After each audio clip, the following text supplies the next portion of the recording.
Matt. I'm so excited that we now have no indoor mask mandate, that we have no school indoor mask mandate. And it's all because the people of Illinois did the right thing throughout this pandemic, and that we've been able to bring hospitalizations down. I'm excited about the spring and the summer and what it's going to mean for everybody, that now we can all see our smiles. It's Governor J.B. Pritzker yesterday outside of Navy Pier for a Smiling Faces event. Apparently, Navy Pier is allowing for some special benefits for people who show their smile. And that's as you have the statewide indoor mask mandate being lifted. But a lot of happenings in the past 2 years. It is the WMAY morning news feed. I'm Greg Bishop now at 6:39 and 217-629-7970. That's the number for you to chime in here live and local on the WMAY morning news feed. You can also follow me on Twitter, Facebook, Instagram, YouTube. Just search out Bishop on Air and we can connect that way as well. So yesterday, I was just on a scroll looking at various news feeds, and Facebook told me 2 years ago I posted an article to the date on February 28th, and the article is kind of interesting because, well, it dealt with COVID-19. So on February 28th of 2020, you had Illinois public health officials that very much were aware of what was going on with the COVID-19 situation developing, and they were providing some updates. So this is from 2 years ago. February 28th, 2020, you'll hear Dr. Ngozi Ezike, the director of the Illinois Department of Public Health, and also Governor J.B. Pritzker laying out some of the things that they're aware of, they say, when it comes to COVID-19 and the situation. Again, this is 2 years ago. A bit of a flashback for you here on WMAY. The risk of infection to Illinoisans is low. However, we have to plan and prepare for all possibilities. Please be confident that the Illinois Department of Public Health will communicate quickly and transparently if there are any changes in the risk level here in Illinois. In terms of the severity of the disease in the U.S. and Illinois, it is important to note that to date, every person in the U.S. that has contracted the virus has made a recovery, a full recovery. Illinois was the first state, and remains just one of a few states nationally, able to test for the virus known as COVID-19. And next week, as a precautionary measure, and so we can test for and respond to any potential cases, we're expanding to 2 additional testing labs beyond Cook County to increase our testing capacity statewide, one in central Illinois and one in southern Illinois. So again, this was the COVID-19 situational update back 2 years ago. And you had Public Health Director Dr. Ngozi Ezike saying then 2 years ago, the threat of COVID-19 to the general public was low.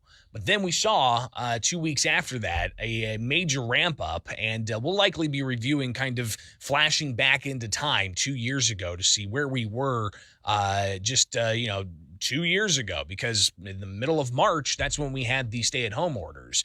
So we'll be reviewing all of that. But flashing forward to today, where you've got the ongoing situation of COVID-19 and Governor J.B. Pritzker yesterday reacting to the Illinois Supreme Court rejecting his appeal to take the case and kicking it back to the circuit court, and also talking about Chicago public schools and COVID-19 mask mandates still being applied there.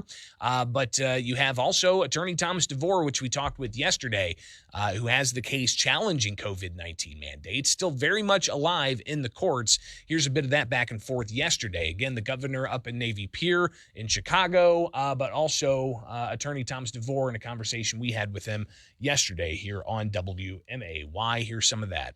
Did exactly what we had hoped they would do, which is to vacate the TRO that had been in place, the result of which is if we see another variant that is making people ill, that we would be able to impose a mask requirement.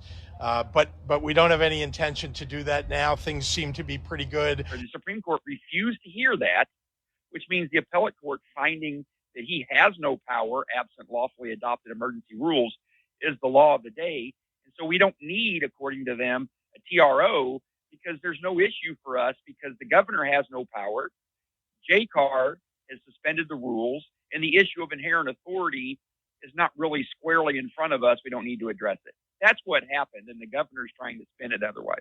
People who want to keep in place a stricter mitigation than what the state is requiring should do so. That includes businesses. You know, the federal government requires on transit, for example, and on airplanes, you've got to still wear a mask. And so, you know, those are things out of our control. But we believe in the state of Illinois, the things that are under my control, that we ought to go without masks for the time being. So we're coming in this case. We're going to clean it up. We're going to streamline it because we don't have to deal with these emergency rules anymore. We're going to make it crystal clear that the governor has no power for in that now and in the future, and that these school districts don't have the inherent authority. We're going to put this issue to rest so these children don't have to worry about this going into the next school year. And again, anybody who feels uncomfortable, I do want to say very importantly, if you feel like you should wear a mask anywhere, indoors or outdoors, in a room with more people than you think is comfortable, you should wear a mask. And I want to encourage people to, you know, have some compassion for everybody else, both ways, whether they're wearing a mask or not. So you heard it from the governor there. Have compassion both ways if you're wearing a mask or not. So just be respectful. This is after 2 years of various mitigations and various challenges to the governor's mitigations, which several are still very much alive. As you heard from Attorney Thomas DeVore there, he's continuing the case in circuit court, especially with Chicago Public Schools, saying that they're keeping the universal masking in place for now, they said. And they went on to post on Twitter that you've got the process of reviewing the latest mask guidance from the CDC and are working with labor and public health partners on how to preserve safe, healthy learning environments for all in this transition time to the new phase of the pandemic, they said. But you've got DeVore in courts that's likely going to add more parents and more staff to the challenge of Governor J.B. Pritzker's mandates, and not just Governor J.B. Pritzker, but also local school districts, because the argument is local school districts don't have the inherent authority to keep kids from school for health reasons. That's something up to the health department to do. So we'll see this play out in the courts. But that's, again, not the only challenge of the governor's universal mandates or the ability to have unilateral rules filed and enforced. You've got the ongoing case of Foxfire, which back, that Chicago suburb restaurant, they filed a lawsuit, I want to say back in late 2020.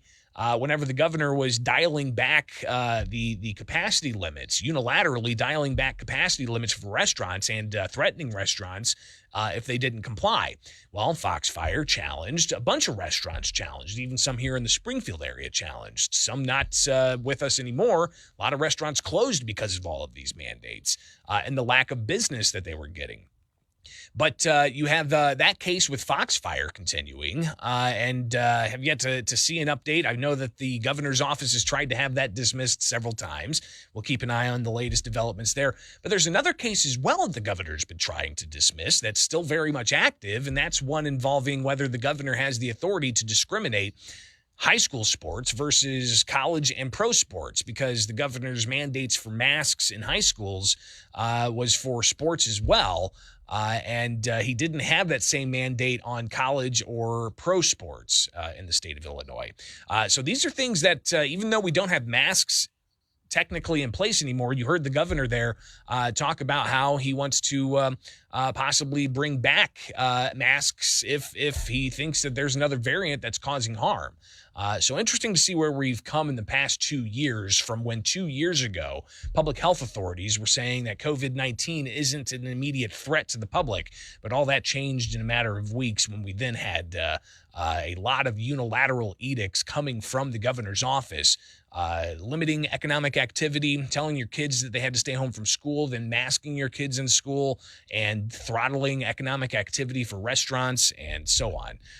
So we'll continue to review where we've come the past 2 years, but masks are being lifted. And yesterday was interesting as well because at first daycares were supposed to have masks in place, but DCFS put out a note saying that as far as early Monday morning, masks no longer needed in daycares or after school programs, so they're lifted there.